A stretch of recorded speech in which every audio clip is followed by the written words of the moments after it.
Cricket, যা gentleman game হিসেবে পরিচিত, এই খেলাটি উপমহাদেশে অন্যতম জনপ্রিয় খেলা হিসেবে সর্বজন বিনীত। কিন্তু এই ক্রিকেট খেলাকে বহুবার কলঙ্কিত করেছে ম্যাচ ফিক্সিং বা স্পট ফিক্সিং নামক ঘটনাগুলো। ক্রিকেট খেলার এই কালো দিক নিয়ে বরাবরের মতো তুর্কি এই ঈদে সাহসিকতার সাথে নির্মাণ করেছে একটি দুর্দান্ত ওয়েব সিরিজ, যার নাম হচ্ছে বাজি।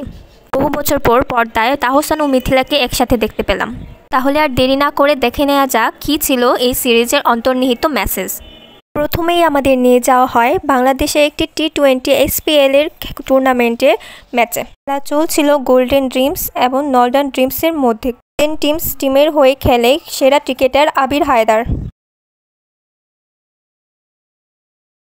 আবির রান আউট হয়ে গেলে নবাগত খেলোয়াড় অপু ম্যাচটিকে দুর্দান্তভাবে জয়লাভ করে। অপুর বড় ভাই তপু ছিলেন একজন পুলিশ ইন্সপেক্টর, কিন্তু পুরোপুরি সৎ নয়। অপু তার ছোট ভাইয়ের ক্রিকেট খেলা একদমই পছন্দ করেন না। তো অপুর ধারণা তার বড় ভাই হচ্ছে জেলাস, তার ক্যারিয়ারকে হিংসা করছে। কিন্তু তার পুরো পরিবার তাকে সম্পূর্ণভাবে সাপোর্ট করে। যেমন আজকে অপুর ম্যান অফ দ্য ম্যাচ হওয়া উপলক্ষে বাসায় পোলাও কোরমা রান্না করা হয়েছে। অপু যেভাবে ব্যাগ হাঁকাচ্ছেন তাতে তার জাতীয় দলে এতদিন যে ব্র্যান্ডগুলো আবিরকে স্পন্সর করে এসেছিল তাদের অনেকেই হঠাৎ করে জানিয়েছে তারা তাদের সঙ্গে কন্ট্যাক্ট ক্যান্সেল করে অপুকে নিতে চায়।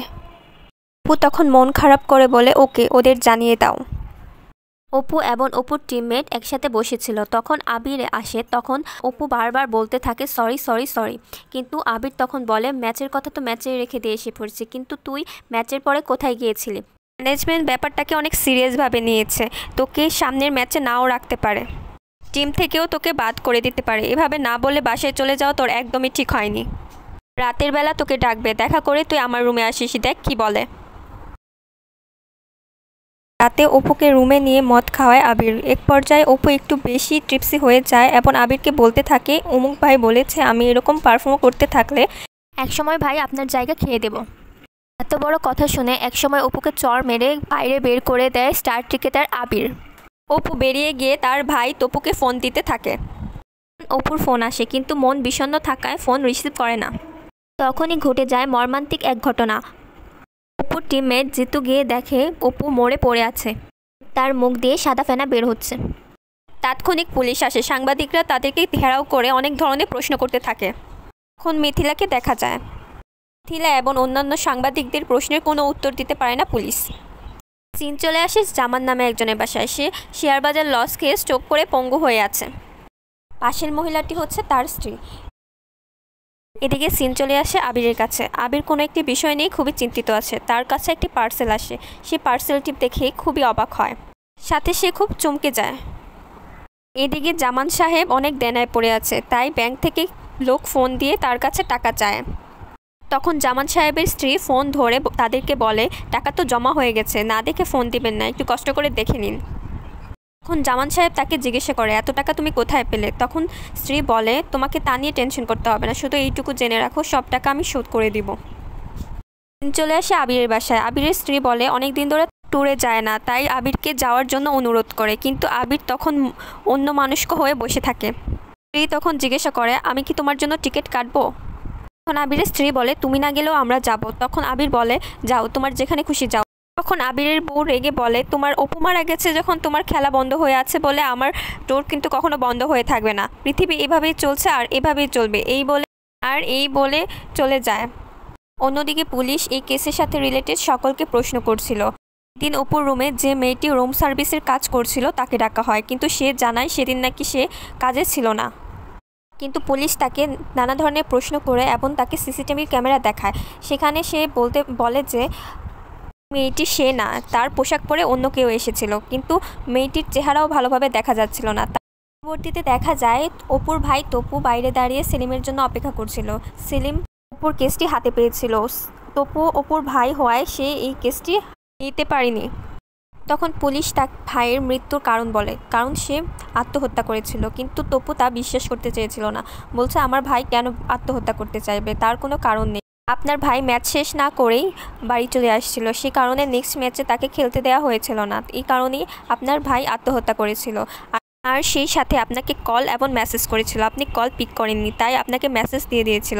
তারপর পুলিশ তাকে ভয়েস মেসেজটি শোনায়। সেদিন রাতে তপুর মন খারাপ ছিল, তাই হয়তো এই কাজটি করেছে। এইসব শুনে তপু বাসায় চলে আসে, কিন্তু সে তার মনকে কোনোভাবেই বোঝাতে পারছে না যে তার ভাই আত্মহত্যা করেছে। সে মানতে পারছে না যে তার ভাই আত্মহত্যা করতে পারে। অন্যদিকে সাংবাদিক মিথিলা এই কেসটি সম্পর্কে জানতে চায়। পুলিশ তপুকে যা জানিয়েছিল সিনিয়াকে তাই জানায়। তখন একজন অফিসার এসে তাকে জানায় যে এই দিনে রোকেয়া আসলে কাজ করতে আসেনি, কিন্তু অফিসার তাকে ধমক দিয়ে বলে কার সামনে কি বলতে হয় তাও কি ভুলে গেছো নাকি। অন্যদিকে কেউ একজন আবিরকে ফোন দিয়ে জানায় যে কথা মতো কাজ না করলে ক্যারিয়ার শেষ করে দিব। আর এদিকে রোকেয়ার কথা শুনে মিথিলা রোকেয়ার সাথে দেখা করতে আসে আর বলে যদি কখনো কিছু বলার থাকে তাহলে তুমি অবশ্যই আমার সাথে দেখা করতে এসো, আমি তোমার অপেক্ষায় থাকবো। মিথিলা যে রোকেয়ার কাছে এসেছিল দূর থেকে কেউ একজন এই সব কিছু দেখে ফেলে, মানে রোকেয়ার উপর সবসময় কেউ না কেউ একজন লক্ষ্য রাখছে। সাথে সাথে একজনকে ফোন দিয়ে জানিয়ে দেয়। এরপর দেখা যায় জামান সাহেবের স্ত্রীকে চার্লি নামের একজন ফোন দেয় আর ফোন দিয়ে কাউকে মেরে ফেলার কথা বলে, কিন্তু তার স্ত্রী জানায় যে এটা তো আমার কাজ না, কিন্তু লোকটি জানায় যে তার থেকে দ্বিগুণ দিবে, তাহলে তাকে কাজটি করতে হবে। তারপরের দৃশ্যে দেখা যায় মিথিলা তার বন্ধু রোমানের সাথে দেখা করতে আসে আর সেখানে রোমান বারবার শুধু ফোন টিপছিল, তাই মিথিলা মজা করে ফোনটি নিয়ে দেখে সেখানে সে বাজি ধরছিল।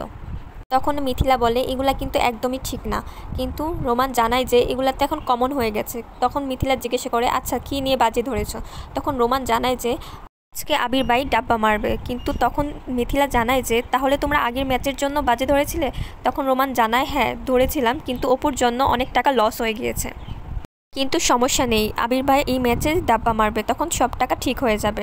এরপর সত্যি সত্যি দেখা যায় আবির সত্যি সত্যি এই ম্যাচটিতে ডাব্বা মারে। অন্যদিকে তপু সেলিমের কাছে কেস সম্পর্কে অনেক কিছু জানতে চায়, কিন্তু সেলিম তা বলতে রাজি হয়নি। কিন্তু অবশেষে সেলিম তপুকে রোকেয়ার কথা জানিয়ে দেয়। তপু রোকেয়ার বাসায় এসে দেখতে পায় রোকেয়াকে কেউ সেভাবেই মেরে ফেলেছে। তখন রোকেয়ার বাসায় মিথিলার সেই কার্ডটি দেখতে পায়, মিথিলার সাথে দেখা করে। মিথিলা তখন জানায় যেদিন অপু ম্যাচটি জিতেছিল সেদিন অনেকেই বাজি ধরেছিল আর সেই ম্যাচটি ফিক্সিং হওয়ার কথা ছিল, কিন্তু তপুর জন্য তা হয়নি। আর এই কথাটি আমি আমার বন্ধু থেকে জেনেছি, আর আমার মনে হয় যে আবির এই ব্যাপারটিতে খুবইভাবে জড়িত আছে। অন্যদিকে দেখা যায় আবির খুবই চিন্তিত রয়েছে, সে কান্না করছে, সে ভালোভাবে খাওয়া দাওয়া করতে পারছে না। তার বউ তাকে সান্ত্বনা দেয়। তপু ও মিথিলা এই কেসটি নিয়ে অনেক পর্যবেক্ষণ করছে। অন্যদিকে দেখা যায় আজকে ফাইনাল খেলা। আবির তার টিমমেটদের বলছে আজকে কোনো না কোনোভাবে হলেও জিততে হবে। এরপর খেলা শুরু হয়। গোল্ডেন টিমস 4 উইকেটে ম্যাচটি জিতে যায়। এই ম্যাচে আবিরের অবদান ছিল অনেক বেশি। আবির একা খুবই ভালোভাবে খেলে জয় ছিনিয়ে আনে। অন্যদিকে মিথিলার কাছ থেকে রোমানের কথা জেনে তপু রোমানের কাছে আসে এবং রোমানকে জিজ্ঞাসা করে তোমাদের লিডারকে। তখন রোমান জানায় তাদের লিডারের নাম হচ্ছে চার্লি। আমি তাকে কখনো দেখিনি, কিন্তু চার্লির সাথে আবিরের রেগুলার যোগাযোগ হয়। তখন তপু আবিরকে ফোন দিয়ে বলে আবির ভাই আপনি কেন আমার ভাইকে মারলেন? আমার ভাই তো আপনাকে আইডল মারতো, আপনি কেন ওকে মেরে ফেললেন? আমি আপনার ফোনে একটি ভয়েস মেসেজ পাঠাচ্ছি, আপনি এই ভয়েস মেসেজটা শুনুন। তখন সেই ভয়েস মেসেজ শোনা যায় অপু তার ভাইকে বলছিল যে আজকে আমার প্রথম আবির ভাইয়ের সাথে দেখা হয়েছিল, সে আমার ব্যাটের মধ্যে অটোগ্রাফ দিয়েছে, আমার খুশিতে কী যে করতে মন চাচ্ছে। এটা শুনে আবির খুবই চিন্তিত হয়ে পড়ে এবং খুবই মন খারাপ করে বসে থাকে।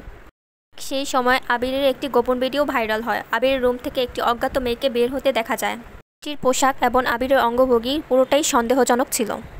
যে ছড়িয়ে পড়ে, তাওসান দেখে খুবই কষ্ট পায়। তখন তাওসান ফেসবুক লাইভে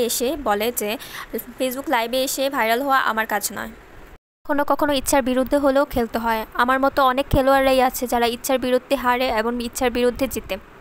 আমার মতো অনেক খেলোয়াড়কেই বাধ্য করা হয়, তাদেরকে উঠতে বসতে তাদের কথা শুনে চলতে হয়। আমি আর পারছি না। আজ রাত 7টায় আমি আজ সবাইকে সব কিছু বলে দিব। তখন গোল্ডেন টিমসের ওনার্স লাইভটি দেখা শেষ করে চার্লিকে ফোন দিয়ে বলে কি হইতেছে এসব। তখন চার্লি জামান সাহেবের স্ত্রীকে ফোন দিয়ে বলে আবিরকে মেরে ফেলতে, কিন্তু জামান সাহেবের স্ত্রী তা করতে পারবে না বলে দেয়, কিন্তু তখন তাকে ব্ল্যাকমেল করে। তখন সে রাজি হয়। তখন আবির মিথিলাকে ফোন দিয়ে বলে আপনি হয়তো অনেক দিন ধরে আমার ইন্টারভিউ নিতে চাচ্ছেন, আমি ইন্টারভিউ দিতে রাজি আছি, আপনি প্লিজ দয়া করে আমার ইন্টারভিউটা নিতে আসবেন। মিথিলা তখন খুব অবাক হয়। জামান সাহেবের স্ত্রী আবিরের অ্যাসিস্ট্যান্টের কাছে এসে বলে যেন এটি চেঞ্জ করে দেয়, কিন্তু সে করতে রাজি হয় না। তখন তাকে ব্ল্যাকমেল করে এবং তাকে এটি করতে বাধ্য করে। আর বলে যদি এটি না করা হয় তখন তার ভিডিও ভাইরাল করে দিবে। এই ভয়ে সে মেয়েটি কাজটি করতে রাজি হয়। রোকেয়ার পরিচিত একজন এটি দেখে ফেলে, তখন সাথে সাথে সে তপুকে ফোন দিয়ে সব কিছু জানিয়ে দেয়। মিথিলা আবিরের বাসায় আসে, তখন আবির তাকে একটি পেন ড্রাইভ দেয় এবং সাথে সাথে সে চলে যায়। তখন সিনথিয়া আবিরের পুষ্টির বোতলের সাথে জামানের বউয়ের দেয়া বোতলটি চেঞ্জ করে দেয়। তখন তপু জামানের বউয়ের বাড়িতে আসে। তখন ফ্ল্যাশব্যাকে দেখা যায় চার্লি অপুকে ফোন করে আর বলে আগের ম্যাচে যা করেছো, এখন আর উল্টোপাল্টা কিছু করবে না, ম্যাচে তোমাকে হারতে হবে। কিন্তু অপু এই কথা না মানায় তাকে জামানের বউ বিষ দিয়ে মেরে ফেলে। এই কথাটি সে স্বীকার করে। সেই মুহূর্তে চার্লির একজন লোক জামানের বউকে মারতে আসে, তখন তপু তাকে বাঁচিয়ে ফেলে। তখন আবির ও সিনথিয়াকে দেখা যায় তারা জ্যামে আটকা পড়ে রয়েছে। তখন আবির সিনথিয়াকে জিজ্ঞাসা করে তোমাকে এত চিন্তিত লাগছে কেন, কিন্তু সিনথিয়া উত্তর দেয় কই না তো। তখন আবির তাকে বলে তুমি আমাকে যেভাবে খেয়াল রাখো, যেভাবে আমার যত্ন নেও, আমার বোন থাকলেও সেভাবেই আমার যত্ন নিত। এটি শুনে সিনথিয়া কান্না করে দেয়। তখন আবির বলে প্লিজ তুমি কান্না করো না। তখন আবির সেটি খেয়ে নেয়। আর সেই পর্যায়ে তপু লোকটিকে ধাওয়া করে, আর ধাওয়া করতে করতে একসময় ধরে ফেলে। তখন লোকটি এই চার্লির আসল পরিচয় বলে ফেলে। আর এদিকে আবির অসুস্থ হয়ে পড়ে। তখন মিথিলা তার রেকর্ড করে রাখা ভিডিওটি সবাইকে দেখায়। আর সেখানে সে জানায় যে বেশ কিছু বছর আগের কথা, আমরা একটি ম্যাচে জয়লাভ করি আর আমি ম্যান অফ দ্য ম্যাচ হই। আমার টিমের অনার আস্তাফ ভাই আমার জন্য একটি পার্টির আয়োজন করে। আমি জানি না এই পার্টিতে কি হয়েছিল, আমাকে কি খাওয়ানো হয়েছিল। আর একটি মেয়ের সাথে আমার ভিডিও বানানো হয় আর এটি দিয়ে আমাকে ব্ল্যাকমেল করা হয়। এরপর আমাকে দিয়ে অনেক ম্যাচ ফিক্সিং করানো হয়েছে। এর সব কিছুর পিছনে রয়েছে চার্লি। এদিকে দেখা যায় শরীফ সাহেব লাগেজ গুছিয়ে কোথায় যেন চলে যাচ্ছে। এমন সময় তপু আসে। তপু বলে নাইস টু মিট ইউ শরীফ ভাই, ওরফে চার্লি। চার্লি বলে আমি জানতাম তুমি একদিন না একদিন আমার পর্যন্ত পৌঁছে যাবে, কিন্তু আসল কালপিতকে ধরতে পারবে না, কারণ আশফাক অডিতে চলে গেছে। তপু শরীফকে ধরতে গেলে শরীফ গান তাক করে। সেখানে জামাল সাহেবের স্ত্রী আসে, সে গান তাক করে। তখন তপু তার থেকে গান নিয়ে শরীফ সাহেবকে মেরে দেয়। এইখানেই বাজে ওয়েব সিরিজটি শেষ হয়। এভাবে অনেক স্টার ক্রিকেটারের পতন হয়েছে এই ম্যাচ ফিক্সিংয়ের কারণে। যদি আমার ভিডিও ভালো লেগে থাকে তাহলে লাইক অ্যান্ড সাবস্ক্রাইব করতে ভুলবেন না। দেখা হচ্ছে পরবর্তী ভিডিওতে। আল্লাহ হাফেজ।